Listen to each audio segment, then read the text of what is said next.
Hola amigos, sean todos bienvenidos a mi canal Biblioteca de Vocaciones. Mi nombre es Germán. En el video del día de hoy voy a mostrar mi colección de libros de monstruos clásicos. He elegido para ello utilizar un criterio fundamentalmente cronológico, tomándome algunas reservas. Monstruos clásicos me refiero fundamentalmente a los más conocidos e fácilmente reconocibles, aquellos que se popularizaron más que nada en el cine. Los estudios Universal crearon a principios del siglo XX un universo compartido con ellos, que fueron muy populares en los años 20, 30 y 40, que hoy ha sido reflotado con mucho éxito por Blumhouse. El primero de ellos fue publicado en 1818, fíjense hasta cuándo nos vamos, por Mary Shelley. Se trata, por supuesto, de Frankenstein. Mary Shelley es la hija de una famosa escritora y filósofa, Mary Wollstonecraft, que luchó durante la época de la Revolución Francesa, escribió sobre el derecho de los seres humanos y sobre el derecho de las mujeres. Mary Wollstonecraft murió durante el parto, cuando nació Mary Shelley. Sin embargo, seguramente su padre le contó, ¿sí?, del legado de su progenitora, y hay mucho de ella en la lucha que llevó Mary Shelley durante muchos años por ser escritora en una época en donde las mujeres no solían hacer estas cosas, escribir. Shelley de hecho publicó Frankenstein al principio de forma anónima. Por suerte después supimos que ella era la autora. Sobre Mary Shelley te recomiendo una película con Elle Fanning que salió hace muy poco y está muy buena. Frankenstein nace una noche en casa de Lord Byron. Estaban Mary Shelley, Percy Shelley, gran escritor inglés, su marido, Lord Byron, otro gran escritor inglés, Polidori y la hermana de Mary Shelley. Estaban una noche en esta mansión y se larga a llover, una tormenta enorme. Empiezan a contarse historias de miedo, historias de terror.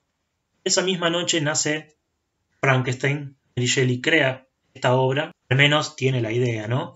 Y también nace la obra de El vampiro de Polidori, de la cual vamos a hablar más adelante en este video.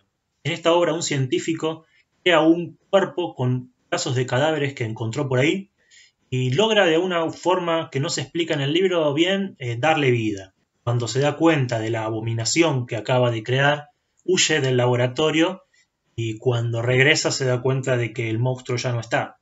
Al percatarse de que se mandó una macana bien grande, va a intentar reivindicarse y luchar contra su culpa. Acá se empiezan a contar dos historias por separada. En un lugar, la culpa y el intento de reivindicación de este científico, arreglar la macana que se mandó. Por otro lado, las peripecias del monstruo en la sociedad va a intentar ser parte de ella siendo rechazado constantemente. Este rechazo de la sociedad va a generar un resentimiento en el monstruo que lo va a llevar a realizar un montón de locuras. En un momento se van a volver a encontrar monstruo y creador, y el monstruo le va a pedir al creador que le haga una novia, un cadáver, una compañera, porque se siente solo, y el creador no va a repetir la barbaridad que hizo con él, y en cierta forma el creador termina rechazando su creación y generando mucho más dolor en Frankenstein, en el monstruo, perdón. Mucha gente cree que Frankenstein es el monstruo y en realidad Frankenstein es el doctor. Esto es un problema que incluso yo, acaban de ver, también cometo, un error que también cometo. Bueno, cuando este monstruo se ve rechazado por su creador, promete vengarse, matar a los seres queridos del doctor. Hay en cierta forma algo de esto en el psicoanalista John Katzenbach. Este autor creo que ha leído a Mary Shelley porque hay algo de Frankenstein ahí. Frankenstein es un gran libro, muy accesible. No es una historia de terror ni tampoco de ciencia ficción como muchos creen. Es más bien un drama que trata de la culpa, de la necesidad de aceptación y del rechazo. Uno de los temas que suele tener este libro es la idea del abandono por parte del creador de su creación. Hay algo para mí de protesta contra la religión, porque es un libro escrito a principios del siglo XIX, en donde estos temas en Francia post-revolucionaria estaban muy en boga, ¿sí? Había muchos enfrentamientos con la iglesia, les habían confiscado sus bienes hacía no mucho tiempo, entonces se genera este enfrentamiento con la iglesia y justo Mary Shelley escribe esta obra en donde el creador abandona a su creación y bueno, mucho antes que por ejemplo Nietzsche escribiera, no sé, la muerte de Dios. Repito, Frankenstein entonces, el primer libro de monstruo clásico que recomiendo. El extraño caso del Dr. Jekyll y el Sr. Hyde es un libro escrito por Robert Louis Stevenson, el creador de La Isla del Tesoro, en 1886, ya mucho después de Frankenstein. Esto es para que tengan una idea, ¿sí?, de la obra de vanguardia que es Frankenstein. Que todos los monstruos de los que vamos a hablar ahora tienen 60 o 70 años después de Frankenstein. El extraño caso del Dr. Jekyll y el Sr. Hyde habla del monstruo interior que todos llevamos dentro. Es un libro en donde el monstruo es el propio ser humano y de hecho es el propio protagonista de la obra. En este libro, un científico, la figura del científico va a ser recurrente en las historias de monstruos. Un científico crea una poción que te convierte en tu otro yo, ¿sí?, en esta especie de gemelo malvado que, según la leyenda alemana, todos llevamos dentro, la leyenda del doppelganger. Y mezcla un poco esta leyenda alemana del doppelganger con el hombre lobo, ¿no?, y con toda la mitología alrededor de los hombres lobos. El Dr. Jekyll se toma la poción y se convierte en el Sr. Hyde, un ser repulsivo que provoca asco y rechazo en todas las personas que frecuenta. Y le genera al Dr. Jekyll una enorme euforia todos los actos malvados que realiza el Sr. Hyde. Termina como gustándole, porque el Sr. Hyde realiza cosas que el Dr. Jekyll nunca haría por su cuenta. Entonces esta poción le permite hacerlas y esto le gusta y bueno, llega un punto en donde se hace adicto al Sr. Hyde y a la poción hasta que comete un acto muy grave que hace darse cuenta al Sr. Hyde que ya tiene que dejarlo, pero según el libro va a demostrar que no es tan fácil dejar al Sr. Hyde. Stevenson crea una obra que es muy cortita y que no para en ningún momento, ¿sí? El extraño caso del Dr. Jekyll y el Sr. Hyde es otro de los monstruos clásicos que ha tenido muchísimas revisiones a lo largo de la historia. La única obra que puede combatir y de hecho ganarle a Frankenstein como la mejor obra de monstruos de todos los tiempos, sin lugar a dudas, es Drácula de Bram Stoker. Drácula fue publicada en 1897 por este señor Bram Stoker, que a pesar de lo que muchos dicen es irlandés, no inglés. Recordemos, Irlanda en ese entonces pertenecía al Reino Unido, pero por una cuestión de conquista e invasión. Stoker, este señor irlandés, va a crear la que es posiblemente la más grande obra de monstruos de todos los tiempos, la más grande obra de terror de monstruos de todos los tiempos, porque Frankenstein no es en sí, como digo, una obra de terror. Drácula es un libro excepcional que yo recomiendo a todo el mundo, incluso a aquellos que nunca leyeron en su vida nada, porque es un libro terriblemente accesible, a pesar de que es bastante largo, pero no importa, es accesible. La leyenda de este conde está inspirada en un personaje real que existió en la Europa del Este. Recordemos, fin del siglo XIX, estamos en una época del romanticismo. El romanticismo no solo en la literatura, también en las demás artes, intentaba buscar en el folclore de los distintos pueblos recuperar el pasado, ¿no?, y la historia de cada uno de los lugares. La historia de Transilvania, Rumania y toda la Europa del Este está plagada de leyendas, y la leyenda de los vampiros es una de las más importantes, que no había tenido presencia en la literatura importante. En general, las historias de vampiros habían inspirado poemas góticos, poemas románticos, como Goethe escribió algunos, una gran novela corta o un cuento largo de Polidori, del que hablamos, el amigo de Mary Shelley, que escribió y creó el mismo día que Mary Shelley creó Frankenstein, el vampiro, y que reseñamos en el canal. Te invito a ver este resumen, porque es una buena obra a pesar de que es sencilla, pero claro, Frankenstein de Bram Stoker rompe todos los cánones, porque es una obra inigualable, es la mitología vampírica por excelencia, tanto acá todo, la historia del ajo, de los espejos, de la tierra en el cajón que necesita el vampiro para dormir, fuera de su tierra, todo. Bram Stoker mete toda la mitología vampírica y crea una obra excepcional. Esta obra está escrita de forma epistolar, en forma de cartas y diarios. A pesar de eso es muy entretenida, repito, recontra accesible y muy divertida, casi no parece un clásico. En esta obra, un agente inmobiliario inglés viaja a Transilvania para hacer un negocio con el conde Drácula. Este lo acoge en su castillo y muy pronto se dará cuenta este señor inglés que no puede salir de allí. Empieza también a percatarse de que su anfitrión es en realidad muy excéntrico, no hay espejos en toda la casa, vive sin espejos en todo el castillo, que vive de noche, este señor, que no aparece de día en ningún momento, casi no lo ve, y que convive con 3 mujeres muy raras y muy sensuales. Además, le provoca una enorme repulsión cada vez que lo siente cerca. En Londres vive la prometida de este señor, que se llama Jonathan, no te lo había dicho, la prometida de este señor, Mina, y su mejor amiga Lucy. Esta chica Lucy va a ser encontrada una noche en un cementerio agachada al lado de una tumba, descompuesta y sintiéndose muy mal. La llevan a la casa y le descubren que está muy pálida y que en el cuello tiene 2 orificios. Van a llamar entonces al doctor Van Helsing, que investigará a ver qué le pasa. Primero tratará de curarla, pero al darse cuenta de que no consigue descubrir qué enfermedad tiene, investigando en leyendas pasadas, llegará a la historia de los vampiros. Bueno, descubrirá quién es Drácula e intentará detenerlo. De eso se trata esta gran obra llena de acción, a pesar de que, repito, está escrita en forma de carta. Si hay un libro de monstruos que querés leer, yo te recomiendo que empieces con Drácula, porque me parece que es lo que más te va a enganchar. Además de que es una gran obra de literatura universal. El mismo año, 1897, Herbert George Wells escribió El hombre invisible.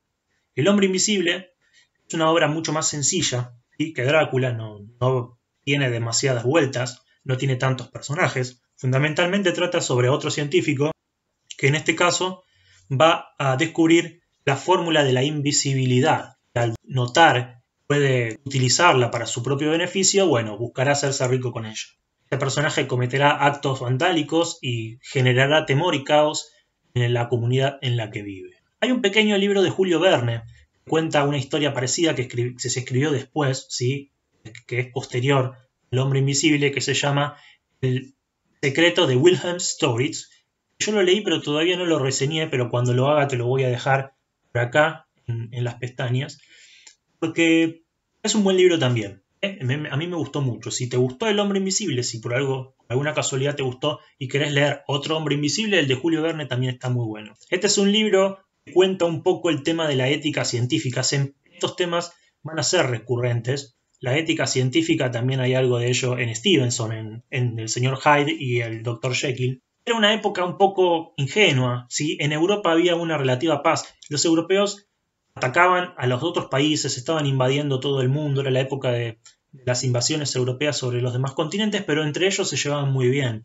Europa atravesaba esta época de relativa paz, la Belle Époque, y definitivamente no se daban cuenta de lo que estaban creando con la tecnología. Ellos creían que todos los avances científicos iban a llevar al progreso y a la felicidad humana.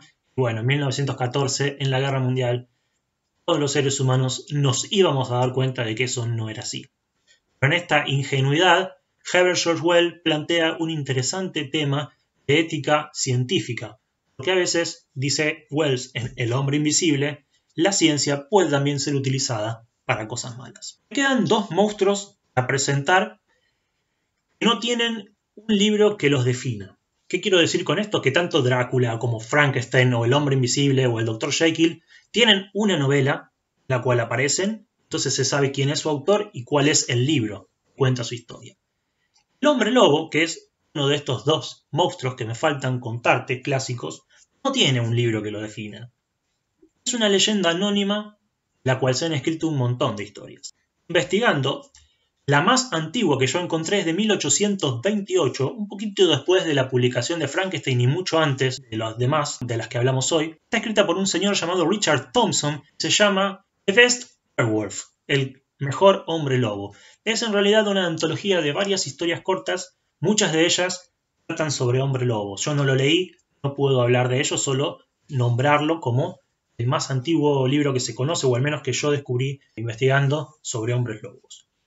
La leyenda del hombre lobo puede ser encarada de 2 maneras, dependiendo de la historia que quiera contar el autor. Yo te voy a mostrar 2 libros, en realidad te voy a mostrar uno y te voy a mencionar otro que no tengo.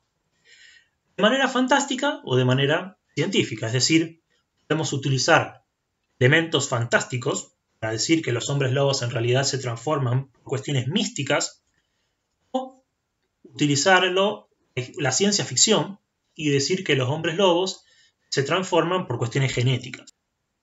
Cronología, es decir, el más antiguo de los libros que te voy a mostrar, es nada más y nada menos que de Stephen King. Stephen King escribió un gran libro de hombres lobos llamado El ciclo del hombre lobo. En realidad no es un gran libro porque es muy cortito y no es demasiado profundo. Es una historia muy entretenida. El ciclo del hombre lobo es una historia que cuenta durante un año la historia de un pueblo acechado por un hombre lobo. Es como un calendario, tiene 12 capítulos, uno por cada mes, un capítulo cada un mes, era febrero, marzo hasta diciembre, y cuenta todo, la historia de cómo el pueblo se da cuenta de que están pasando primero crímenes raros, después cómo descubre que hay un hombre lobo suelto que los está ocasionando, la búsqueda de este hombre lobo y el intento de atraparlo, también la definición del misterio de quién es el hombre lobo, porque el libro te va presentando un montón de personajes y juega con vos como lector, Stephen King, para que descubras cuál es el hombre lobo. Es un libro muy bueno que se lee de una pasada, es muy corto y a mí me gustó. Es más, si no sabes cómo entrarle a Stephen King, que tiene esos libros tan grandes, yo te recomiendo El ciclo del hombre lobo, está muy bueno. Para la vertiente científica de las historias de hombre lobo, yo te voy a recomendar un libro llamado Riesgo aceptable. Robin Cook. Yo hablé de este autor, que a mí me gusta mucho, es un autor de thrillers, fundamentalmente médicos, es decir, de temática de médicos, mafia en los hospitales y todo ese tipo de cosas, y escribe muy bien, y libros muy entretenidos. Riesgo aceptable es un libro que mezcla la mitología de los hombres lobos con las brujas de Salem. Ella, un científico, cuando no, otro científico, está buscando un fármaco, crear un fármaco, y se topa con unos textos de los juicios, de los antiguos juicios de Salem. Unas mujeres que fueron asesinadas durante esa época, que preparaban unas pócimas, unos remedios, con unas hojas de allí de la naturaleza. Investigando, él creará una poción parecida a la que las mujeres estas creaban y se la va a tomar. Cuando se la tome, tendrá enormes lapsos de pérdida de memoria y de allí empezarán a sucederse un montón de cosas extrañas alrededor. No te voy a contar todo. Conté bastante con decirte que se trata de la mitología de los hombres lobos. Te recomiendo entonces que lo leas. Riesgo aceptable de Robin Cook es un libro viejo y es un bestseller. Entonces por ahí es difícil de conseguir, pero te puedes topar con él. Está muy bueno para que entiendas un poco más de esto que es la mitología de los hombres lobos desde el punto de vista de la ciencia ficción. El último de los monstruos que te voy a presentar en este video es el zombie. El zombie, este muerto vivo que se levanta de la tumba, también, al igual que el hombre lobo, tiene su vertiente de ciencia ficción y su vertiente de fantasía. Es mucho más sencillo descubrir esta diferencia porque ha tenido mucha pantalla, ¿sí? Muchas películas y series se han creado, sobre todo se ha puesto de moda la parte de ciencia ficción, los zombies. Pero no debemos olvidar que existen también unos zombies que son de fantasía, como los de George Romero, se levantan de su tumba por cuestiones místicas, en este caso rituales mágicos. El zombie tampoco tiene un creador definido. El más viejo libro que yo encontré de zombies lo tengo yo en mi biblioteca. Está escrito por nada más y nada menos que Howard Phillips Lovecraft. Se llama Heather West, Reanimador. Este libro, en realidad, es uno de 3, son 3 tomos, en donde la colección Terror y Misterio publicó la obra completa de Lovecraft en prosa. La obra de Lovecraft suele estar formada por varios cuentos cortos. Heather West, Reanimador es uno de los tantos que aparecen aquí. Es un cuento que yo todavía no leí, por lo tanto no te puedo decir si es de ciencia ficción o de fantasía. ¿Sí? Me puedo dar una idea por quién es Lovecraft, pero te mentiría si te dijera de cuál de las dos vertientes se trata. Igual yo te preparé 2 libros, uno de cada uno de los géneros, para que podamos hablar de los zombies con libros. Con ello cerramos entonces este video. El primero es libro de ciencia ficción, está escrito por Richard Matheson y se llama Soy Leyenda, es un libro muy conocido, este ya es un clásico. En ella un señor se da cuenta de que es el último hombre sobre la Tierra y necesitará proveerse de la manera de sobrevivir. Mientras lo hace, se va a dar cuenta de que en realidad los demás seres humanos no están muertos, sino que se convirtieron en zombies. Y bueno, su lucha por la supervivencia es la historia de este libro, Soy Leyenda, Richard Matheson. Como dato curioso, te cuento que este libro, edición que yo tengo de Minotauro, contiene el guión, no se va a ver bien acá en la cámara, el guión que el propio escritor creó, o sea, algún día hacían la película. Un visionario, Richard Matheson, que es escritor de ciencia ficción, pero también tiene un texto de fantasía muy importante, Ecos Mortales, que se adaptó en la película muy buena de Kevin Bacon. Para hablarte de los zombies de fantasía, vamos a volver a Stephen King y a uno de los que es uno de mis libros favoritos de Stephen King, que es Cementerio de Animales. Esta espectacular novela, al igual que El Hombre Lobo, no para en ningún momento. Stephen King suele ser un autor bastante denso, que se va por las ramas, que tiene partes un poco aburridas. Bueno, Cementerio de Animales no las tiene, tampoco las tiene El Ciclo del Hombre Lobo, que también te recomendé en este video. Cementerio de Animales es un libro mucho mejor, incluso que El Ciclo del Hombre Lobo. Es un gran libro, una muy buena novela de terror y de fantasía. Cuenta la historia de un pequeño pueblo que tiene un lugar en donde van los niños a enterrar a sus mascotas muertas, el cementerio de mascotas, cementerio de animales. Este cementerio de animales está limitado por una barrera de madera que no suelen pasar las personas porque hay una leyenda que dice que del otro lado hay un terreno que formó parte alguna vez de un cementerio indio, que todas las criaturas enterradas en ese lugar vuelven a la vida como su contraparte ética, es decir, como su gemelo malvado. Si son buenos, vuelven malos. Si son malos, vuelven buenos. Un niño de unos 3 años, 4, Gage, va a morir trágicamente y su papá no tendrá mejor idea que ir a enterrarlo allí. Hay muchas cosas muy asquerosas escritas por Stephen King a lo largo de su carrera de escritor. El caso de Gage puede ser asqueroso para muchos, pero a mí me parece una de sus mejores creaciones. Si una persona buena vuelve mala de un entierro, de un territorio maldito, una persona mala vuelve buena, ¿cómo vuelve un niño de 3 años? Es lo más puro y más bueno que puede haber.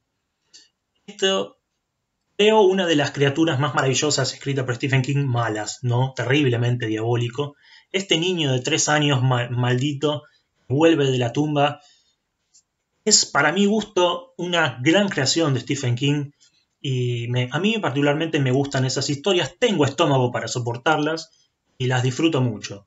Y a los que les gusta el terror les recomiendo mucho este libro que, repito, en El Niño Gage tiene uno de los mejores villanos de la literatura de terror moderna, sin lugar a dudas. Este libro tuvo una gran adaptación en los años 80, una no tan gran adaptación en los últimos años, también una continuación que vi hace muchos años y sinceramente no me acuerdo si es buena o mala, y eso debe ser porque es mala. Esta ha sido entonces mi colección de los monstruos clásicos, los más conocidos. Vamos a hacer seguramente otro video donde vamos a volver a los monstruos con aquellos que no son tan conocidos, pero tengo más libros de monstruos para mostrarte y para seguir hablando de literatura. Muchas gracias si han llegado hasta acá, espero que les haya gustado este video. Si es así, por favor no dejes de darle like, suscríbete al canal si es que te gusta este tipo de material. Voy a dejar por acá un video que según YouTube es el más interesante para vos de los que tenemos en el canal. Sin decir nada más, me despido, hasta el próximo video.